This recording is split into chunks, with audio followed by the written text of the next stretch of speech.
আসসালামু আলাইকুম রহমতুল্লাহি ওয়া বারাকাতুহু। প্রিয় দর্শক শ্রোতা, আশা করি সবাই ভালো আছেন। আমি ডাক্তার হাকিম মোহাম্মদ মহিউদ্দিন কামিল বলছিলাম। আজকে আলোচনা করব একটি হার্বাল ওষুধ নিয়ে, যে ওষুধটির নাম হচ্ছে ইনটিবিট ট্যাবলেট। ট্যাবলেট ইনটিবিট এই ওষুধটি তৈরি এবং বাজারজাত করে থাকে অপসনিন হার্বাল অ্যান্ড ন্যাচারাসিউটিক্যালস, অর্থাৎ অপসনিন ফার্মাসিউটিক্যালস এর হার্বাল ডিভিশন ওষুধটি তৈরি এবং বাজারজাত করে থাকে। ট্যাবলেট ইনটিবিট এই ওষুধের গ্রুপ নেম হচ্ছে বায়োটিন। প্রতিটি ট্যাবলেটের পরিমাণ হচ্ছে 1000 মাইক্রোগ্রাম। ট্যাবলেট ইনটিবিট বা বায়োটিন চুল পড়া, দুর্বল, নরম ও ভঙ্গুর নখ, একজিমা এবং চর্মরোগে কাজ করে।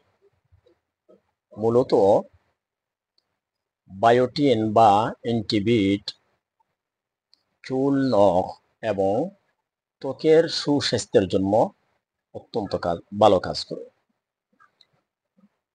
এই ইনটিবিট বা বায়োটিনের ডোজ হচ্ছে, বায়োটিনের সেবন মাত্রা রোগের ধরন ও রোগীর বয়সের উপর নির্ভর করে।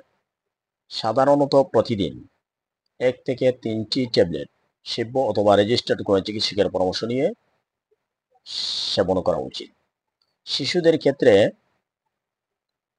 1 সপ্তাহ থেকে 2 বছর বয়সে বায়োটিনের অভাবজনিত সমস্যা, যেমন খিঁচুনি, বৃদ্ধি ব্যাহত, মাংসপেশির অসমক্রিয়া, অসচেতনতা, ঘন ঘন শ্বাস নেওয়া ইত্যাদি দেখা যায়। শিশুদের এ সকল রোগের ক্ষেত্রে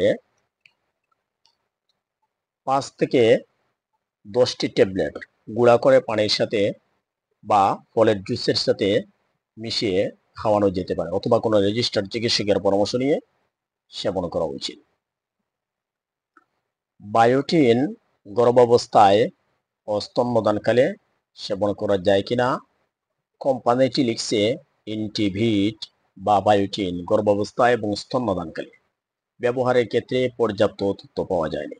অতএব ট্যাবলেট ইনটিবিট বা বায়োটিন গর্ভাবস্থা এবং স্তন্যদানকালে ব্যবহারের ক্ষেত্রে একজন রেজিস্টার্ড চিকিৎসকের পরামর্শ নিয়ে সেবন করা উচিত। ভালো থাকুন, সুস্থ থাকুন, নিরাপদ থাকুন। আল্লাহ হাফেজ। আসসালামু আলাইকুম রহমতুল্লাহি ওয়া বারাকাতুহু।